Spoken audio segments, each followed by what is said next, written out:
Hey, everybody. Welcome to the Monday edition of Winners and Winers Radio. I am your jovial host, Scott Steen. I am the lead handicapper at winnersandwiners.com. And I am joined by my explosive co-host. See, a little 4th of July joke there. He is the senior handicapper at Winners and Winers, and he is Scott Reichel. Scott, happy 5th of July. Yep. I don't know how your weekend was. Mine was pretty good. Decent amount of eating, which I feel like is something everybody should do on 4th of July. I also got to watch people eat on television, which is always a good experience. And other than that, though, yeah, mostly a lot of baseball. What about you? Yeah, pretty much the same. The big family shindig on the 4th of July. I volunteered to stay home. I had a little bit of work to do, but mainly I dog sat, Scott. I wanted to take care of the dog. He's a nervous old man, and he would not have done well with everybody shooting off fireworks. So we stayed hunkered down in my studio. He's been okay. So yeah, it's been a big weekend for us. Went to buy fireworks with the kids. I think the kids just dragged me down there because I know the guy that has the tent, and he always gives us great deals. So have I mentioned, Scott, you should always have a guy?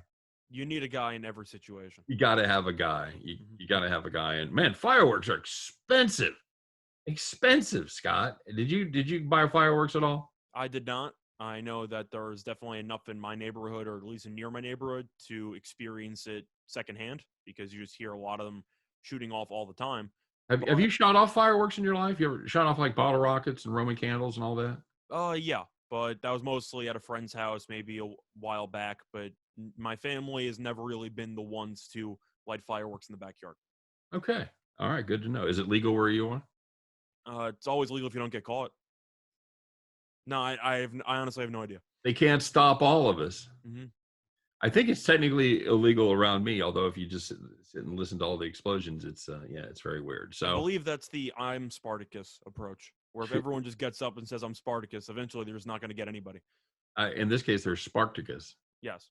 So they're sparking. I got you. Yeah, that was nice. Believe it or not, that we do not rehearse those at all. Yeah, that's totally off the cuff, everybody. Hard to believe, isn't it? Mm-hmm.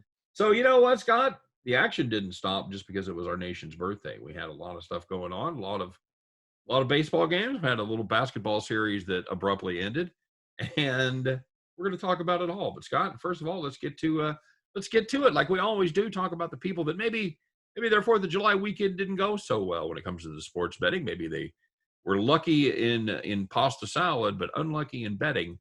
They thought they had a winner. Right up until the time they didn't, they had defeat snatched from the jaws of victory. Scott, it's going to be like they set the field on fire here with itinerant bottle rockets. Are you ready? Here it comes. It's time for Call the Cops. All right, there you go, everybody. Congratulations. It was call the fire department. I think is going to be the one for today. And we're going to start in the major leagues. In fact, all of these are going to be from the major leagues, Scott. There wasn't a lot of action going on. Like I said, we had just one basketball game, and it wasn't really a call the cops situation. So we're going to start in the National League. Padres, Phillies under 9.5. Man, we're in pretty good shape. You had 6 runs going into the 9th inning until that Padres offense decided to wake up, Scott. They scored 6 runs. 6 runs in the top of the 9th. All you had to do was avoid 4 runs or more, and you had a winner, and you couldn't do it. How about that Phillies pen? The game ended up 11-1. You know the Phillies pen wasn't great when they put their A guys in there, and when they put the guys in there that are just going to eat up innings in a 5-1 situation, it's not good. That is not good. You don't want to see the guys that can't get in the regular rotation for the bullpen for Philly because they're stinking on ice. And if you had the Phillies Padres under 9.5. First of all, you're an eternal optimist. God bless your optimism, but it didn't work out. Time to call the cops. So, second one's going to be on the Orioles game against the Angels. Orioles were down 4-0 earlier in the game, but they did take a lead, came all the way back, led 5-4 going into the bottom of the 9th, which is important because the Orioles were also plus 210. So you got yourself a very nice plus price for an underdog. And then the bullpen, which had been great leading up to that point in that game, fell apart in the 9th inning. You ended up having the Angels load the bases, game losing, 2-run double, walk it off for the Angels, but it's a game losing double for the Orioles. And if you had the Orioles money line, you can rip up that ticket. They gave you all the false hope in the world. He came back from a 4-run deficit just to blow it. That's got to hurt twice as much. Oh, man, that's brutal. Baltimore been playing some random pretty good baseball. I had a play on that game. I lost. I had the Angels run line. They're up 4-0 in the sixth. I can't say that's a call the cops either because they gave up 4 runs in the sixth inning. It wasn't exactly spaced out over time, but Yep. It's definitely a bad feel when you have an underdog and you think your ticket's dead. You're down 4 runs. It's looking ugly. And then the Orioles come all the way back. They take the lead. And then you start seeing guys get on base in the bottom of the ninth. And you realize that it's just a ticking time bomb at this point. They better crank it. If they don't crank it, you're beat. Mm-hmm. And they didn't. Scott, we'll finish it up with the White Sox and the Tigers there in the American League Central. Under 10. At 8 runs going into the ninth inning. White Sox said, not so fast, you underbetters. They put up 3 in the top of the ninth against a Tigers pen that no bueno, Scott. No bueno at all. This one ends up 6-5, which is absolutely not under 10. So if you had under 10 there in the White Sox-Tigers game, all you could do was maybe have another hot dog and call the cops. And that bet was even worse because the Tigers were the home team, and they also still won the game. So they didn't bat in the bottom of the ninth. So if you just needed to limit the White Sox to 2 runs and get a push, but you didn't have to worry about some bottom of the ninth hijinks because there was no bottom of the ninth for that game. So that's even worse of a beat if you think about it. Scandalous. Scandalous indeed. Well, Scott, the opposite of that, these are the nice, easy wins, the ones where you didn't have to sweat, where you could turn the game on and about 15, 20 minutes later, you could turn the game off and head out there to make sure all those burgers on the grill were getting cooked up properly. Scott, these are the easy peasy winners. It is time for the Rocket Chair. So the first we're going to talk about was in the NBA game, Game 6 between the Bucks and the Hawks. And if you had the Bucks plus 3.5, you had a pretty easy winner. Bucks had never trailed, led by 4 at halftime, and then the second half started, and Milwaukee's offense realized, maybe we should try scoring a little bit more. They scored 44 points in the third quarter, and after that, it was an absolute blowout. Milwaukee coasted to a very easy 118-107 win. I personally had the team total over 107.5 for that one for Milwaukee. That definitely cashed these for me. But Middleton, good for him, man. What do you have, 16 points in the first 4 minutes of the third quarter? Yep. That fourth quarter was just incredible.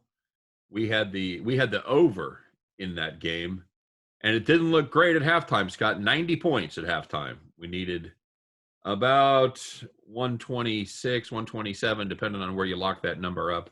And we got 135 in the second half. Yeah, 73 points in the third quarter is usually a pretty good place to start. Nicely done, boys. Nicely done indeed. Scott, if you had Boston, Oakland on the 4th of July, playing that under 9, that was fine play. Absolutely no score through the first 5 innings. Boston put up 1 run in the top of the 6th, and they said, you know what? We're tired. That's going to do it. No more runs for either team. That one ends 1-0. If you're playing unders, that's about as good as it gets right there. That is a rocking chair of Boston, Oakland, under 9. And it wouldn't be a post-4th of July show if we did not talk about the hot dog eating contest. And with the men's competition, if there's one contestant in it, doesn't matter what the juice actually is, the person's going to win, it's Joey Chestnut. And his odds ended up going at around minus 1,500. Yeah, that was incredible because he was minus 4,000 on the third, and then for some reason people woke up and we're going to play the field. We're going to get everybody else, and you're going to have Joey Chestnut. Okay. Well, we talked about some props on the show as well. Chestnut had 12 in the first minute, so he went over 10. Did you watch it?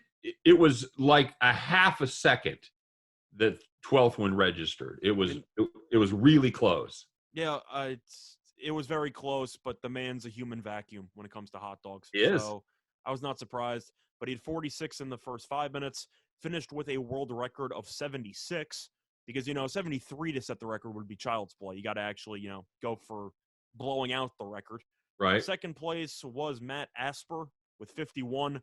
So congrats to him for finishing 25 behind. But Chestnut to win the hot dog eating contest, what is it, 14th time he's won? Yep, 14 of 15 years. He lost 62-60 to Matt Stoney. That's Esper with 51. That's how very 2005, because that's the last time 51 hot dogs and buns would have won this contest. So you're about I think it's even worse for Asper because you have to eat all of that food, and yet you come nowhere close to winning, and nobody knows who you are. I'm sure that before we mentioned him, nobody would have told you who got second place. he's like the number 3 or number 2 ranked eater in the world, but What percentage of the people that were watching the hot dog eating contest do you think even realized who came in second place? Yeah, no, not at all. And bragging about eating 50, it's like China bragging about going to the moon, something, we did literally over 50 years ago. They're about to put a guy on the moon. Congratulations. That must be great. You're using all your Texas Instrument handheld calculators, and way to go. Way to get that guy to the moon. I was thinking more of the Happy Gilmore approach, where it's like, yeah, you could try to hit the green from here. Well, actually, he accomplished that no more than an hour ago. It's like, yeah, he had 50 something hot dogs about 6 minutes ago. So congrats to you, but Chestnut kind of just destroyed the competition again. So can we talk about this? Is Joey Chestnut, because his string is incredible, is he an actual athlete? I think you kind of have to say so, because when you dominate your competition like that, and of course, his main competition, the only guy that's ever beat him was not there today. Matt Stoney was not there, the Megatoad. I don't know why. They had odds on him. They had odds on Badlands Booker, Badlands Booker is worth it just for the intro, for the rap song that George Shea does. So I miss Badlands Booker, although they had him do a little intro thing. But so I don't know. We talked about it. It's 25 away, Scott. He's beating everybody by 50%. It's like watching Team USA in basketball in the Olympics. Yeah, it's a lot like that. Is this a sport? I was going to say, people think that it's also a once-a-year event. It's not. The hot dog eating contest is once a year, but they have other eating competitions all year round, and shocker, Joey Chestnut dominates those too. So do I think he's an athlete? I think you can make an argument between yes or no. I think it's extremely impressive physically in order to be able to do that, and in order to be able to eat that much food. I don't even know how it's possible for somebody to do that. I saw him eat 32 Big Macs in 10 minutes when I was doing some research for this piece. 32 Big Macs in 10 minutes. So were you inspired by Joey Chestnut, or did you feel compelled to challenge him? Neither. I have a weird mix of pride and embarrassment for my country, because you've got so many places where food isn't like a staple like that. It's a luxury, just having enough to eat is a luxury. So to watch them, eat, I don't know what they eat total, 200, 300 hot dogs there in 10 minutes. I mean, it seems a little silly, but if it makes you feel any better, somebody was going to eat those in the crowd anyway. So the only difference is that they just had the professional athletes do it. They ate them all at once. Either way, I think he should be counted as an athlete. I agree. If you don't want to, I can understand your point, but it's definitely an impressive feat of strength. Yes, you're not a triathlete, but you're doing something. To me, if you're doing some kind of physical activity that no one else in the world can do, that's a sport, and you're an athlete. I also think if you want to compare it to another type of questionable sport, you can talk about esports. It has the word sport in there, but you're on a computer playing a video game. So do you count that as a sport, but hot dog eating is not a sport? Because you're doing more physical stuff with the eating. Agreed. If you ever saw the sports science on it, it's pretty fascinating about how he's actually able to do it. That was from a couple years ago. That's way back. I know. And I'm saying I wasn't saying it was on yesterday. I'm saying he's somehow improved since that aired like 8 years ago. Yeah, it's phenomenal. And the improvement, like you said, from going from the 60s to almost 80 hot dogs, it's incredible. I think hot dog eating is one of the only sports where weed actually is a performance-enhancing drug. Yes, agreed. So, Scott, we've got a tough situation here. There's a story out there that you and I haven't discussed because it's a very sensitive story, and the details are very sensitive, and I'm not even sure how we would talk about the details on the air. But we're going to mention it. It's the Trevor Bauer situation. He's been placed on leave till they get everything sorted out for 7 days. I don't know what they're going to be able to sort out in 7 days, now about 5 days. But the MLB, they're talking to Bauer. They're talking to the alleged victim, trying to sort everything out. If you want to find out what's going on, you should absolutely read the story and read the details. I don't even know I think, Scott, for us to properly explain it, we'd have to go into details that are just not appropriate for the radio. Is that It's rather the way to graphic. put it? We'll put it that way. Yeah, it's really graphic. It's a graphic situation about sexual proclivities and permission and things like that. And it's, again, no way to do it. So we're not avoiding it. I mean, we are avoiding it, but we're aware of the situation.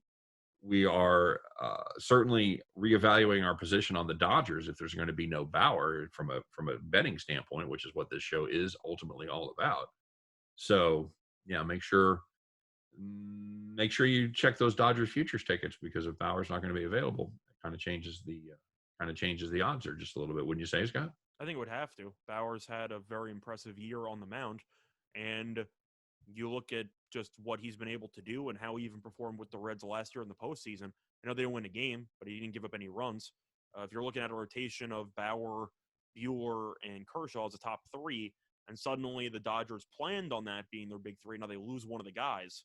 You're going to throw in their David Price to take a rotation spot? Like, Well, you're going to throw in Urias, but he has been struggling. I'm saying there's a lot of question marks if you're trying to find a starter 6 or even a starter 5 to join a playoff rotation where they probably shouldn't be in that spot in the first place. Yeah, there's a definite step backwards to Gonsolin and Urias. Yep. Urias was probably their best starter early in the season, but he has kind of hit the wall. I'm expecting him to be back in the bullpen for the postseason like he was last year. I don't doubt that. I wouldn't be surprised. I know they would ideally like to have Price in that rotation. So they're probably going to trade for somebody. Let's be real, it's the Dodgers. We'll see. So Scott, Luka Doncic, after his playoff series was over, after Dallas abruptly exited, he said he had one goal, and that was to get Slovenia to the Olympics. And Scott, mission accomplished, as Luka Doncic has led Slovenia to the Olympics. He stated publicly that he would rather win an would rather win a gold medal from the Olympics than an NBA championship. Scott, are either one of those likely playing for the Dallas Mavericks? Which one's more likely? The NBA championship's obviously more likely. Far more likely. But the thing is that you can have the conversation of, is that a normal response? And do I think other players would feel the same way for prioritizing the gold medal over an NBA title? And I think that the answer is very location-based. I think it's very true for European players. For American players, not so much. And I think the main reason is because of the fact that Americans take the gold medal for granted, because there's a reason why the best players from America don't show up half the time. It's because they're probably going to win the gold medal anyway. The point is that America's favored in the betting markets and just in popular culture to win the gold medal in basketball every single time they play. Slovenia, I don't know if they've ever won a gold medal in basketball. I'm assuming they have not. No, there's only been 1 year that the USA hasn't won the gold medal. But I'm saying it's basically a foregone conclusion that the U.S. is going to win, and if not, then maybe you'll get a Spain or another team in Europe that's usually high up there in the FIBA rankings. So am I shocked that Doncic said that? No. I'm sure that other players who play for Serbia or play for Spain or these other European, or not even just European, but non-American countries would feel the same way, because the odds of them winning the gold medal are so low that you can't even compare them to winning a title. Which foreign NBA player has the best shot of winning a gold medal? So you're just asking me which country do I think has the best chance to win that's not the U.S.? Yes. I'll go Spain. Who do you like in the NBA that would contribute to that? I'm trying to think if Rubio's on the roster or not, because Rubio is sometimes there, sometimes injured. Okay, so potentially, and who else? Anybody else Spanish? I'm trying to think if Pau Gasol is actually playing or if he's just showing up for moral support, because he was involved in some of the scrimmages and his name's listed on the roster, kind of. So you're telling me a team that is hoping to start Ricky Rubio and Pau Gasol, that's the team that you think has the best shot? I think that Serbia had a great chance before. I can't say great chance, but compared to the other teams, before Jokic said he wasn't going to show up. So I think that kind of hurts. Right. But you're looking at Willie Hernangomez. You got the Hernangomez brothers, actually. You got Rudy Fernandez, the former shooting guard for the Trailblazers. But once again, that's another point where a lot of these guys who you're talking about competing with the best of the best in the NBA, that's why the U.S. is favored so heavily every year, because a team that has the second or third best odds has maybe 2 recognizable players to the general public. Right. That's the problem. But that's why I also think it means more to the European countries or to the foreign countries just to win the gold medal in comparison to the NBA championship, because they know deep down that is David versus Goliath every year. And every team there is David except for the U.S. because they are easily Goliath. Except Goliath wins in the situation. What level do you put the really good international teams at, Scott? Do you put them on the level of a good Power 5 D1 conference? Do you I think put they're them? better than that. So you think Spain would be able to beat Baylor? Yes. Okay. I think Spain would. I think that if you want to try to compare it to an NBA team, I think the NBA team would win. I do think it would be an interesting matchup, maybe for charity or something, if they would take the worst team in the NBA and have them face off against the EuroLeague champions and just have them play a scrimmage for charity or something. I think that would actually be pretty fascinating. I would watch that. I don't know how close it would be, but I think motivation would play a factor in those type of games. Can you imagine what a depressing thing that would be for that European team to lose to the worst team in the NBA? I think there's two ways to look at it, because nobody would expect the European team to win, and I think the worst NBA team would still be favored in that game. So I can't say that it's a shocking thing, but people keep throwing around the idea in the past of what happens if Bama would play against the Jets. And yet you always have a bunch of these fake scenarios that happen all the time.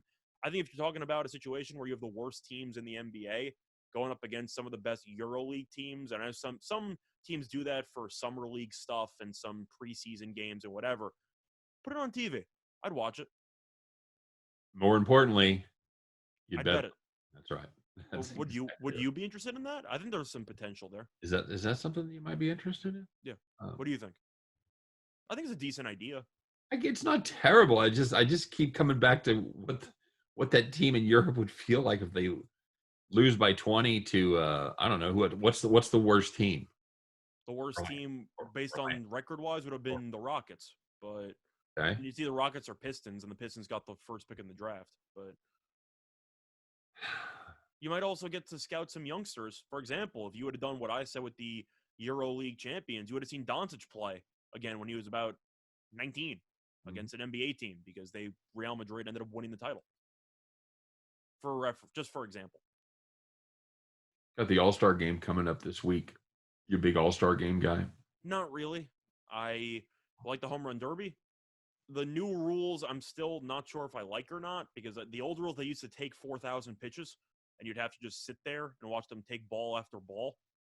Now it's more time pressured, which I like, but I also do wonder if that might cause, I don't want to say injuries, but is it natural to swing at every pitch you see for about 2 minutes straight?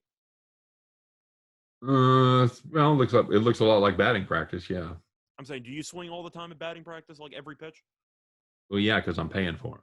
That's fair. So yeah, I'm getting my cuts. You don't get a refund if they throw a ball. I kind of just meant like actual MLB players who have people on the mound instead of machines throwing the pitches. But who are you most excited to see, Scott? The answer's got to be Ohtani. It's not even just the Home Run Derby, but because he's involved in everything. And I know that's going to segue us to the point we're going to be talking about. But I think the obvious answer is going to be Ohtani, isn't it? I was going to say Sal Perez, but sure, Ohtani's good too. Well, you're biased. So no, I think having a pitcher in the Home Run Derby is certainly something unusual that we're probably not going to see anytime soon repeat with anybody else. So as it stands right now, Scott, I just see 5 guys on the list. Yeah, they're slowly but surely increasing it. It's kind of weird that they haven't named pretty much all of them by now, but it really is. Yeah, it's very weird considering the fact that it's just a week away. I'm picturing like WrestleMania, where you have one matchup and someone beats somebody else, and then you see a bunch of smoke coming out of the outfield, and a player just runs through the bullpen. It's like Fernando Tatis is in the building. He just starts they keep sending out new challengers. He's got his Money in the Bank briefcase. Yeah. He just keeps coming out, just like they keep bringing out more and more people. It's like Aaron Judge coming out to try to take the title away. Oh, like with the Battle Royale. It's either be a Battle Royale like the SummerSlam and stuff. Yeah, those are also because you never know who's coming out next. Yeah, I'd be kind of interested if they just didn't announce half the contenders, but they would show up halfway through. It's the ghost of Harmon Killebrew. Yeah. Mm-hmm. If you ever want to get stuck in a loop, sometimes Scott, start watching some of the old home run derbies on YouTube. I watched Mickey Mantle versus Willie Mays the other day. Was the winning round like 7? It was they don't hit many because they only get 3 outs per inning. Mm. That's it. Three swings that aren't a home run, and yeah, so always good to see those, and they're always a lot of fun. Of course, they're all in black and white. They're down there in Florida, and it's just it's cool. The field is a huge wall, like a 365, but the wall's 20 feet high. Do you have a memorable home run derby experience, or like when you think of the home run derby, there's one contest you think of first? Well, as far as the actual participants go, Just any run or any event, one of those years that just stays in your mind. the Griffey year. Okay. When Griffey went nuts, had his hat backwards, and then people were still bent about the fact that he had his hat on backwards.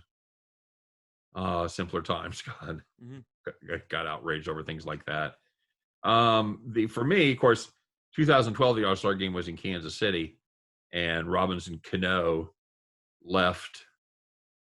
Who did they leave off the team? Was it Moustakas or somebody was having a pretty good season with home runs, and they left him off the team. So everybody booed Cano because he was the captain of the home run derby team. And so from a Kansas City Royals standpoint, that was kind of fun because there was a bunch of social media stuff, and everybody talked about Cano. So every time Cano would come up or bat, they would boo him. So that wasn't the year Cano won, right? That was not it was the year after Cano won. Okay. Yeah. I think of the Hamilton performance in Yankee Stadium. That was a classic. He didn't even win. No, I know. But I'm trying to remember who won that. Morneau? Did Morneau win that year? I don't remember, buddy. All I know is Hamilton didn't win, but he was phenomenal in that first round. But that's the first thing I think of. He was nuts. It was an incredible round. So who do you like here? I mentioned my two favorites the other day. I like Alonso and I like Ohtani. Now, I'm still not sure who the other people are going to be, but it's all about the bonus time. I'm assuming most of these guys are going to get there because it is in Coors Field. And I believe the bonus time is, 440 feet? 445 feet? That's Ohtani right. hit one today that didn't land yet, so I'm assuming he'll probably get there. And Alonso hit two today, actually, one in each leg of the doubleheader. I think both of them are going to be in the finals, and I will go with Alonso to repeat. That's my half bold call, but I think Alonso and Ohtani will both put on shows. You? Yeah, 440 feet is what it is. Ohtani, I think, hit one today, 460 to dead center. Trying to see if we had any odds yet. It doesn't look like we do. It's tough to put out odds when you. It is when don't you don't know all the participants. I thought they might have an early, huge price on Ohtani or something. Or maybe you give out the 5 they have and then just the field, just as another category. Yeah, exactly. So at this point, though, based on the people that are there, it's hard to go against Ohtani. It really is. I'm rooting for Mancini, but I just don't think he's got an actual shot to win the competition. No, it's kind of like a Make-A-Wish Foundation thing. Well, he's been great. It's not like he hasn't deserved the spot. It's just a matter of, if you want to talk about the distance and the requirements, everything like that, Mancini power-wise doesn't hold the candle to Ohtani and Alonso. It's just the way it is. Now, he could get hot like a Bobby Abreu situation where you look up and go, how does he have 20 home runs right now? But I just don't see that happening. I just think when in doubt, you go relative chalk because that's usually how the home run derby goes. Well, he's got 15. Mancini's got 15 right now. Is that the fewest out of the 5 that were listed in the competition? No, it's the third highest. Yeah, so I think he deserves to be there. It's a good story. I just don't think he's going to win. Pete Alonso's got 13. Trevor Story, local guy, he's got 10. I always seem to put a local guy in there, except for Robinson Cano. But a local guy usually does well, but I don't see Story winning. I don't think so. I don't think so either. I think Sal Perez has a puncher's chance, Scott, because he's sending a lot more balls to right and right center this year. He's learning how to use the whole field. I know it's, for a 10-year veteran about time, but he was a dead pull hitter, and he's going oppo a lot. So he may have some opportunities there to put up some numbers. So don't sleep on Sal Perez there, buddy. I'm just sticking with the chalk. All right, fair enough. Ohtani will definitely be the chalk, mainly because he leads the majors in home runs with 30. Mm-hmm. I'd like to know how many innings he's had to sit out with the pitching shenanigans. I think it's 31 because he homered again yesterday. Oh, okay. Yep, that is, and this is as of Sunday morning. So yeah, you're right. This isn't an updated total. All right, guys. Well, stay tuned for that. I'm sure we'll have a lot more to talk about when it comes to the Home Run Derby because we'll be just doing basketball every other day. And that basketball could be over early. We'll talk about that. So, Scott, do you have a feeling on the basketball series? I think as of right now, I got to go with Phoenix, but that's mostly because I'm not sure when Giannis is going to play and how well he's going to look once he comes back. We talked about that for Game 6 between the Bucks and the Hawks, and we said Trae Young's probably going to play. We don't know how well he's going to move, and he looked awful. Yeah. I'm not going to blame him for looking bad because he rushed himself back and clearly wasn't 100%. Right. But people just completely underestimate the difference between having the star in the lineup and having him look anywhere near the way he normally does. Because Young, Right. you could tell from the get-go that he was going to play, but it was going to be a serious struggle with him on the court. And he couldn't guard anybody. He couldn't shoot. And when that happens, you're going to get run out of the gym. Agreed. So the Suns are the favorite here, minus 183. Coming back the other way, Bucks plus 163. Even with Giannis, Scott, and I'm assuming they pretty much have Giannis starting baked into this. I think without Giannis, this is in the mid 200 range, wouldn't you say? I think they have Giannis actually baked into not playing Game 1 because Phoenix laying 5.5 in Game 1 sounds extremely high to me. Doesn't it? I feel like this line should be closer to 3.5, assuming Giannis would play, of course. I think this line is baked into Giannis might play, might not. Yes. Maybe it's a situation where it's 3 if he plays, 7 if he doesn't, so we'll meet in the middle. I think that's about right. I think they're trying to hedge. That's what they do. Their books. Mm-hmm. But I think if you have a Giannis that's not 100%, I think minus 183 is a good price. Yep, I agree. I think Phoenix is going to win the series, but it's mostly just to do with the fact that even though Milwaukee's good when Giannis does not play, supporting cast was very good and stepped up. This is still one of the dumbest championship contender teams I've ever seen. I don't know what they're doing half the time. And we talked about Budenholzer making adjustments, or now he doesn't. They looked better against Atlanta. But with Trae Young being less than 100% or even not playing half the time, Milwaukee's supporting cast was still clearly better. So they should have won the series, and we talked about that. That's why I had the Bucks in 5 before the series started. They won in 6. But in general, Phoenix is just a well-coached team. They have enough firepower offensively to match Milwaukee. And most importantly, they don't turn the ball over. You have Chris Paul. You have Booker. If you're going to get shots on every possession and only commit single-digit turnovers every time, you're in a good position to win. And Milwaukee's supporting cast from 3 has not been great in this postseason. I think that could be a problem. Well, and Milwaukee absolutely abused the Hawks in transition off of turnovers. Just time and time again, they just couldn't get guys back there. You'd have a guy wide open. So as far as this series goes, let me ask you a question. Can you make a case? And I know this is going to sound like a ridiculous take, but stay with me. Giannis, obviously, Defensive Player of the Year, MVP. Can you make a case that this Milwaukee team plays better without him? We've talked about this in the past. I know we mentioned this the regular season. It seems like offensively, the ball movement is significantly better when he's not on the court. Right. They're not lazy setting their picks. They move without the ball better. Everybody's engaged in the offense instead of just standing around to watch Giannis create. Now, the answer is, are they better? Offensively, maybe. Defensively, absolutely not. This team can't guard anybody. I know you can say that Game 6, they look good.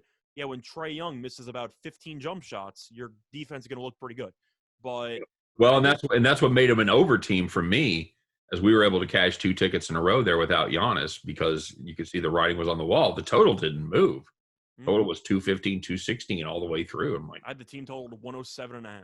Yeah, same bet. Yeah, we're basically in the same spot, because that defense, you knew that Atlanta go out there and have a horrible day and put up somewhere between 105 and 110. Yep.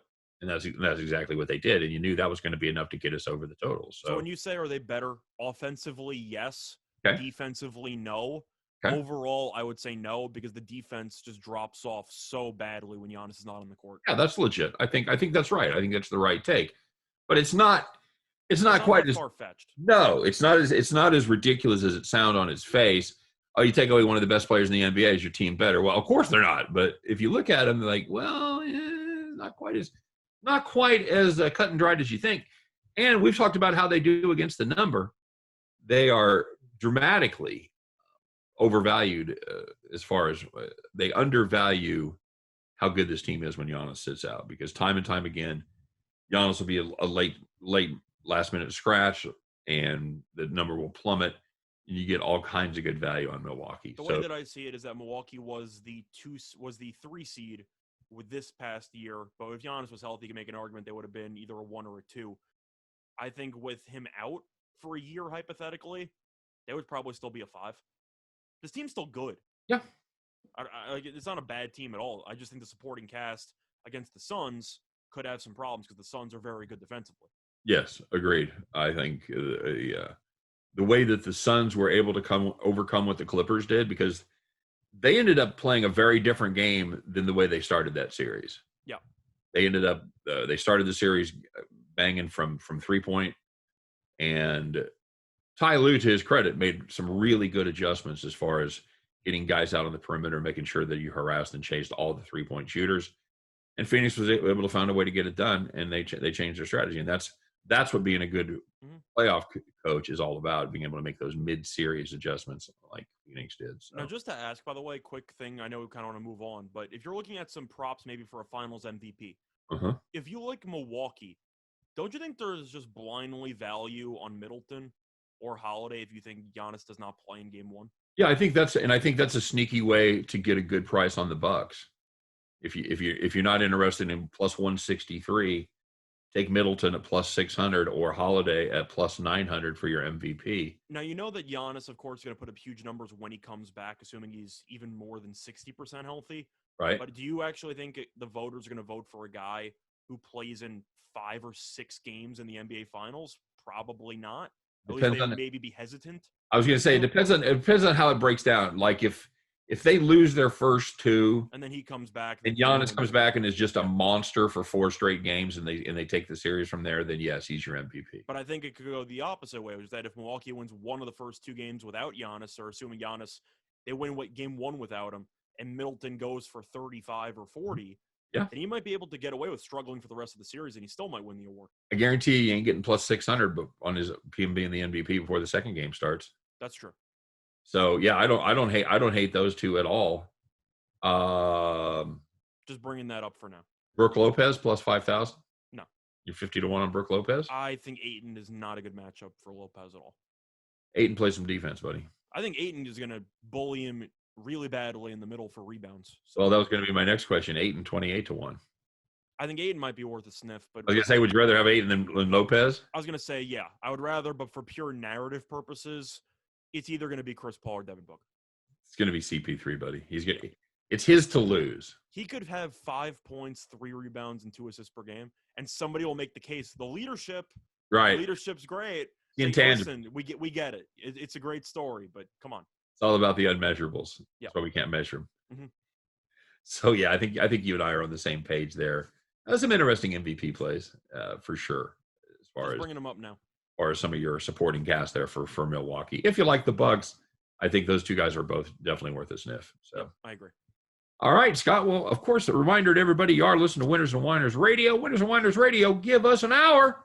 We'll give you the winners. No whiners, all winners. That's what we do around here. So. Scott, we don't have a ton of sports. We do have a little NHL action. They're still playing hockey, Scott. Did you know that? Well, it might be the last game of the season, so they might not be playing after that tonight. I think there's a good chance this is the last game of the season. Tampa Bay Lightning and the Montreal Canadiens get together there in Montreal for Game 4. Lightning won the first 3, Scott, and they really haven't been close. They're big favorites for this one. Somewhere in the neighborhood of minus 155 or so. It opened up at minus 143, so we've seen some movement towards the Lightning. And the total, of course, is 5, heavily juiced to the over. How's this one play out?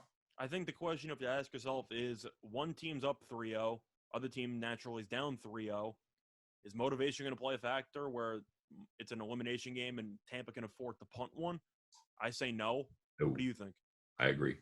I think that's the only narrative that people would be pushing for Montreal, which is either A, Montreal can't be this bad, or B, Tampa at some point is going to take their foot off the gas. Are you sure about that?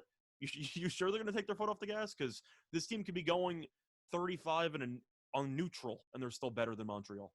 Yeah, it is absolutely true that we saw the Stanley Cup play. We saw the Stanley Cup Finals in the last series for Tampa Bay. I think Hurts me to say that, but it's definitely true. I think we saw the two best teams left play with the Islanders and the Tampa Bay Lightning, as the Islanders took them as literally as close as you can take them. Yeah. Now, there are two lines I'm looking at besides just taking the money line, because 160 is somewhat intriguing, but not really. Right. Tampa in regulation is even money on FanDuel. I think that's tempting. And I think if you want to go for some exact scores, I do think this game will be very close. I think you will see Montreal give Tampa a lot that they could handle. I think Tampa is eventually going to pass the test, but I do think Montreal will have spurts in this game where they definitely look like the more energized team. In regulation, I said I like Tampa plus 100. Tampa to win 3-2, 18-1. I think that's not bad. I think that if you want to talk about over-unders, I think this game's going to land exactly 5. It really just seems like a type of game that would end that way. I like 3-2. I think that 18-1 is a pretty good price. Then again, it does not include overtime.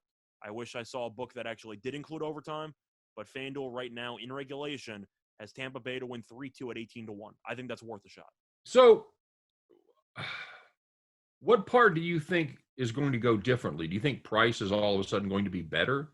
Is Vasilevsky going to suck? I don't think it's Price. I think it's the defense. If you were just following the game itself, Price could have played better, but they gave up so many 2-on-1 opportunities, and Montreal went down early, and then all the defensemen started pinching every time, and they gave up just a bunch of breaks. So I do think giving up 2 goals in the first 4 minutes led to an onslaught because they had to account for the goal deficit while kind of punting defense a little bit.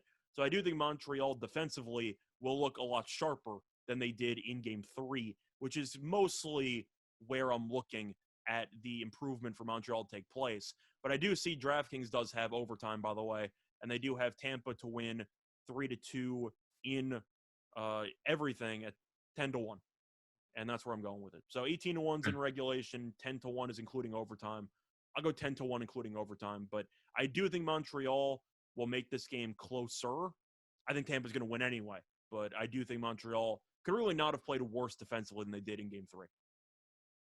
No, well, and you've got to drill down a little bit beyond the stats, because if you look at the stats, Montreal's actually outshot the Lightning in this series. Does that seem possible? It's definitely possible, because the one game where they outshot them pretty dramatically, they still lost. So people can talk about how that might matter, but then again, game flow matters. If you're out shooting the other team by 15 in the final 8 minutes while you're still down 3 goals, that doesn't really mean anything, you know? Right. Yeah, you're talking about Game 2 where they got outshot 43-23. Yeah.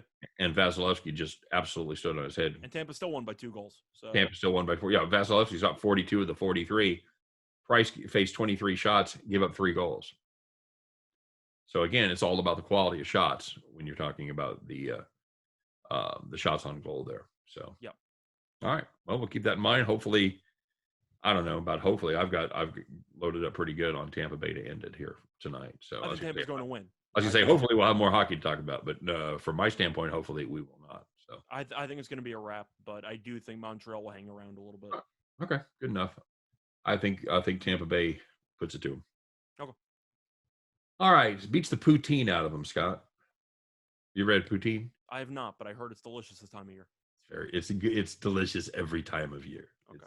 It's gravy and fries and cheese. I was going to say, you can't really go wrong with gravy and fries. Yeah, did you ever had a cheese curd before you went to Milwaukee? No. Or you went to Madison, rather? They're absolutely delicious. And it can't get out of my head, but they're delicious. Good stuff. Can you eat cheese curds on the East Coast? You can try, but it's tough to find. Usually they're frozen, and it's not the same. It's not the same. So, all right, Scott. Well, as always, if you've got the over/under, and when we get to baseball, the under is going to cash today, Scott. We've got a full 10, 12 minutes to talk about baseball. We don't have a full slate either. We don't have everybody in action here on the 5th. You know what? I was surprised, Scott. There's no day games. I don't know if that's good or bad, but I guess it's nothing. I was going to say good for you guys, I guess, because we can cover all the games. Right. It's good. It's good for our listeners because usually like, oh, that's a 2 o'clock game. We can't talk about that. So, We can talk about it. By the time you listen to this, we'll either be geniuses or idiots, so that doesn't really well, help you.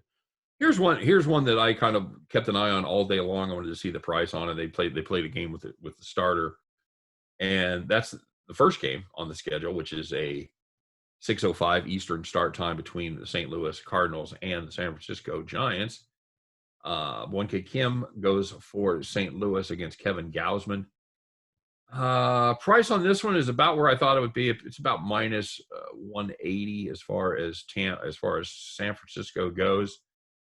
Scott, this St. Louis team's not playing good baseball right now. Can you talk me out of the run line there, buddy? No, I'm not going to try to talk you out of it. The Giants are one of the best teams in the league record-wise. Gausman's been one of the best pitchers in the league, and no one's going to talk about him for Cy Young because DeGrom is so good. Right. Gausman should probably finish top 3 or top 4. Sure. That's the way it's sitting right now. You're looking at a guy who's pitched like a top 5 pitcher in the league this season against Kim, who we both have liked in the past, but this year has not really done too well. The ERA is okay at 3.79, but the 2-5 record tells you that he's not really getting much run support. And the Cardinals, 18-26 on the road.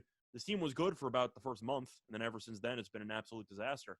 So I'll go with the Giants because this team is really, really good, and it seems like everyone's waiting for this team to fall apart, and it hasn't happened yet, so I'll keep riding the good team.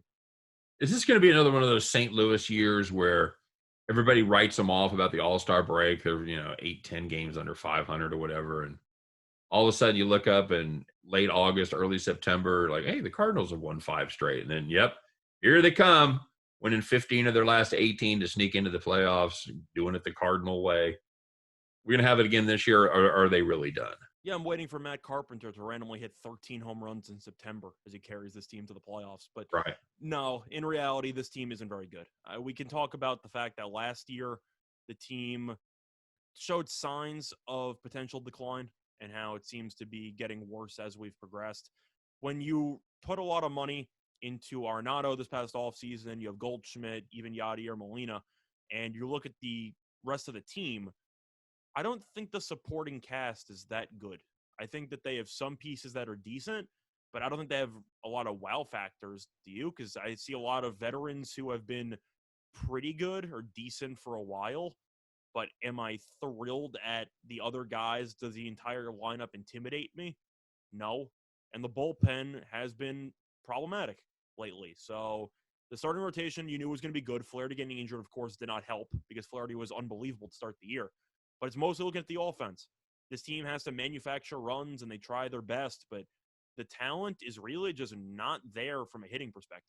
Can we talk about Goldschmidt being on the downside? Is that pretty much over? I was kind of tiptoeing around it because I love Goldschmidt, but I think we have to have the conversation if we're talking about the Cardinals. Hitting 256, 12 dingers, 44 RBIs. It's not good, and I love Goldschmidt, but Sure. even last year, he wasn't great besides for maybe a month or two, but he was having a really down year to start the year when he came to the Cardinals. Then he got hot, which you're kind of hoping happens in the second half. But Goldschmidt, for that contract, has been good.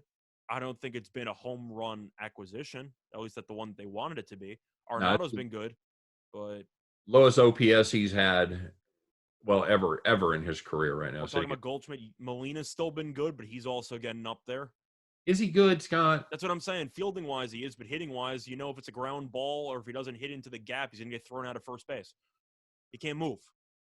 And that's been a problem with his for years. But he get thrown out of first base, hitting it in the gap. I'm just saying. But it really is a situation where you're relying on a lot of names, and you have to start wondering if the name matches up with the current form of talent. Now, Goldschmidt's still, of course, an above-average first baseman, and Molina's still an above-average catcher. Yep. But you look at the hitting numbers, and you got to say to yourself, is this just a bad string of months? Or are they finally starting to just show serious signs of declining? I think it could be both, but I'm leaning more to option B. Yeah, I agree. And this is a situation in the National League especially. You can't hide many guys, Scott. You can't, especially at your power positions, at your first base, third base. You got to get some production, man. That's the thing. You can't stop batting Goldschmidt third through 5, but if he's not going to produce the way that you expect him to, and of course in the National League it's harder because you have basically a wasted spot on the pitcher every single game. That's what I'm saying, right? And you shouldn't be surprised the Cardinals hitting-wise have not been performing up to par. So Atlanta, don't look now, playing some pretty good baseball, Scott. They've got their offensive hero of the last game, Max Fried, who hit the walk-off base hit to win their game on Sunday. He's squaring off against Carl DeYoung of the Pittsburgh Pirates. Scott, this Pittsburgh team just randomly jumps up and bites me. They did it. They did it yesterday with a 2-0 win over Milwaukee out of nowhere. You think they're going to win 2 games in a row? They haven't won 2 games in a row in 7 years. It seems unlikely. Of course, Atlanta's prohibitive favorite here, somewhere in the neighborhood of minus 190. That opened up at minus 170, so they've been pounding the Braves. They should. A move I totally agree with. Braves run line here, Scott. Braves team total over. What do you want? Braves are my play today on the run line. Fried's been phenomenal. I know we criticized him earlier this year as Max Fried instead of Max Fried, but he had a lot of bad numbers before he ended up going on the IL. Since he came back, he has looked very sharp, and he can go through the numbers. Mostly consistent 6 innings, 2 runs, or even less when it comes to runs allowed. He's been nails, and you look at DeYoung. I don't know what the opposite of nails are, but it's not good. And he has not been good at all. And we know Pittsburgh, even though they won a game, if they were going to win, it was going to be by the score of 2-0 because this team can't score more than 2 runs in a given game. So you're asking me with Atlanta, who had a huge offensive outburst yesterday, they're starting to wake up a little bit with the bats, and you got Fried on the mound against one of the worst offenses in the league.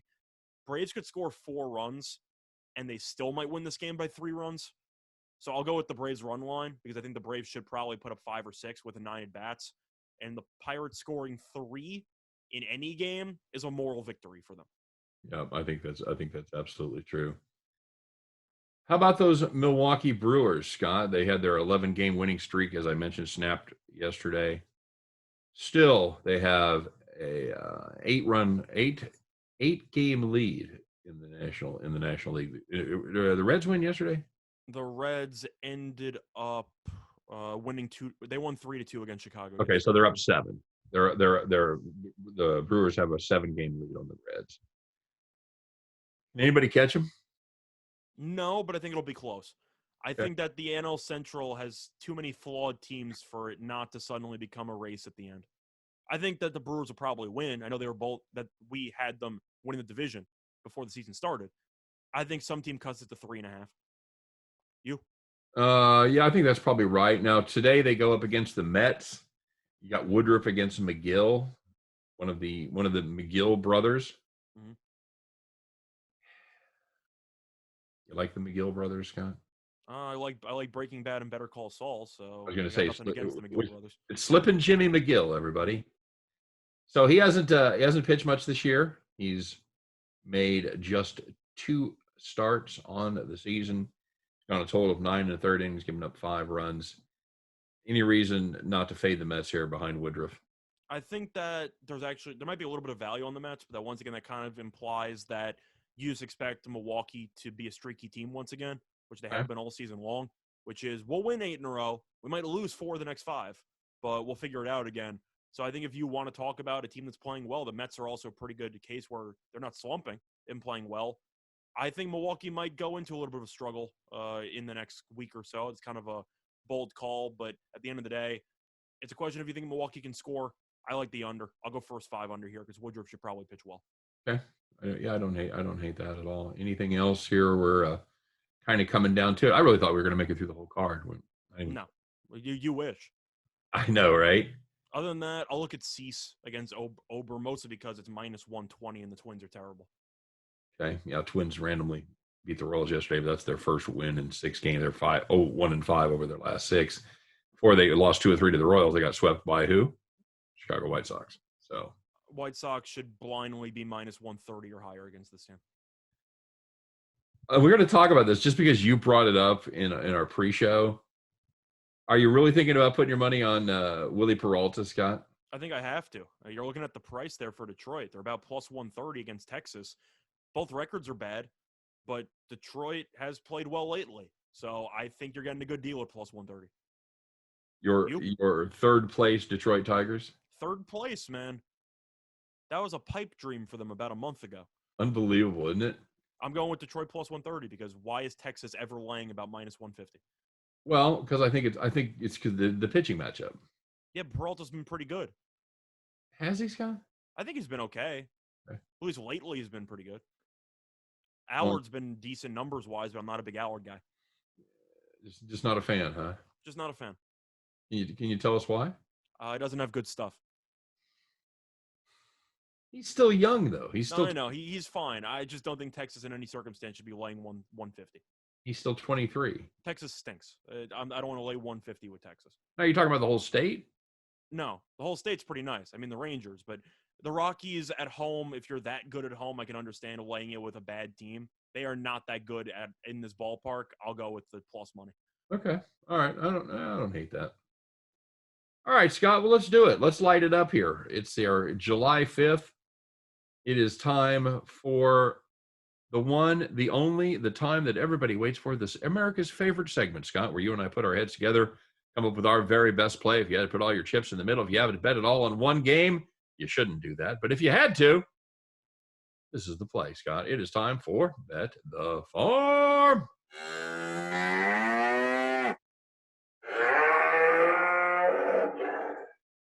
Scott, we had a play from Friday night. Can you give us a recap what that was and how it went out and how it ended up? So we had the Orioles and the Angels over on Friday night, and that cashed in, I believe, the fourth inning. Rocking chair. That is a winner, folks. All right. Very good. So we're going to try to keep our run going, Scott. We've had a nice little run here to finish out the week. We're going to see if we can start it up again and keep the streak alive. It is still on you, my friend. You've been doing the winning thing. So tell us, Scott, what do we got cooked up for Bet the Farm? So we got a matchup between the Dodgers and the Marlins, and with the Marlins being involved, you know where we're going. We like the first five under 3.5. The pitching matchup is really, really good. You got Buehler on the mound on one side. You got Rogers on the other side. We know how good those two are. Now looking at the actual Marlins offense, not good. 28th in runs scored, 5th in runs allowed. The Marlins are also 28th in first 5 runs per game and 5th in first 5 runs allowed at home. Dodgers have been on an under machine. They have been under machine, gone under in 8 of the last 10 games. The over has not hit in 9 of the last 10. Buehler's 5-0 in the last 5 first 5 unders, and Rogers is 3-0 first 5 unders, and 7 of his last 9 have gone under in the first 5. We think it'll probably be 2-1, 1-0, something very low scoring, but 3.5 is simply way too high. We like the first 5 under between the Dodgers and the Marlins.